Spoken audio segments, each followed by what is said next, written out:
Well, I'm Richard Cornelius. I've lived in Barnet all my life. I was born here. I've had only 2 years living away from the borough, so I'm very much part of the borough. I got elected to the council some 11 years ago, and after a few years I managed to get myself elected leader of the council. So I've had the most fantastic local job, an opportunity to part shape what we're doing in Barnet and take the area I live in forward.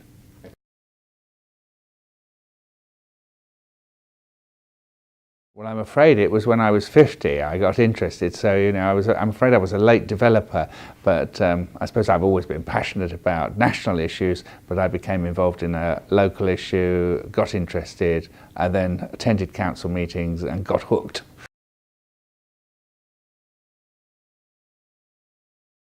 Well, when one gets elected to the council, it's always a surprise, and I'm afraid I'm the same with members of the Conservative Party who think you're standing for the council. We tell them, oh, it's only a couple of evenings a month, it's no problem, and then it swiftly absorbs quite a lot of your life.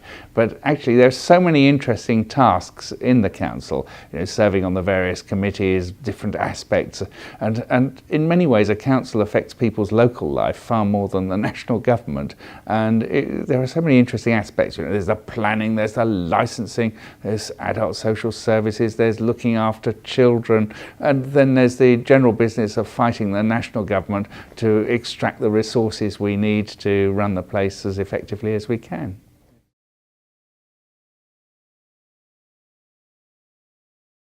Well, I have a lot of meetings, and there's an awful lot of reading in what I do, but I do get to meet an awful lot of people, and I like people. It's nice to hear what they have to say, even if they're not entirely sympathetic with my point of view. It's great to talk to people, to understand where they're coming from, and they have good ideas, and politicians, we should always listen. As someone might have the germ of an idea that solves a problem that we haven't thought about. So I enjoy meeting all the people I do, and there are a fair number of them as well.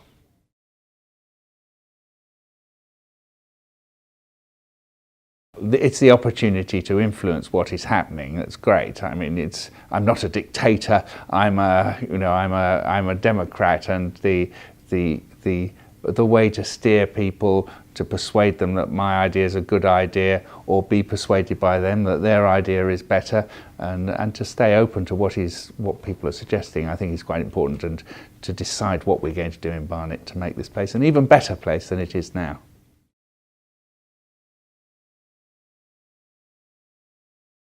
Well, sometimes I'd like to just do things, but I know you can't just do it. You have to actually think about it and go through a consultation and decision-making process, and sometimes that can be frustrating, but it's very enjoyable to actually have the opportunity to be part of these decisions.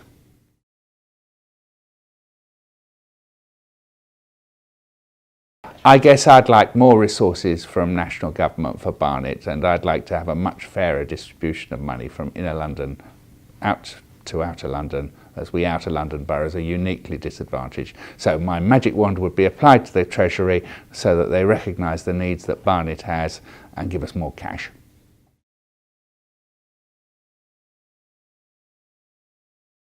Some charities, yes, but I'm afraid it's on a variable and ad hoc basis.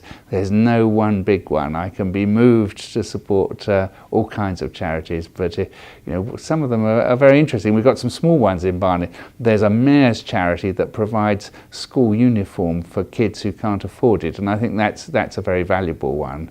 It's very local, but that's it. And I like some of the things that have been done locally. The North London Hospice is a great achievement for this borough.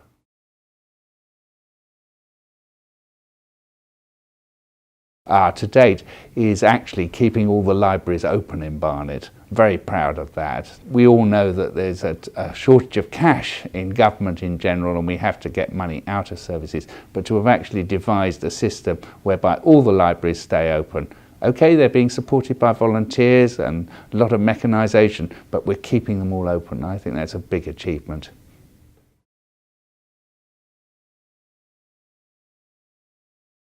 Oh, well, there's quite a lot of homework to do for the council, quite a lot of reading at home, a lot of I get fairly big volume of emails to respond to, and I try and do them all myself, so it's so that I'm actually seeing what people think. But I quite like messing around in the garden. I'm a terrible amateur DIY person.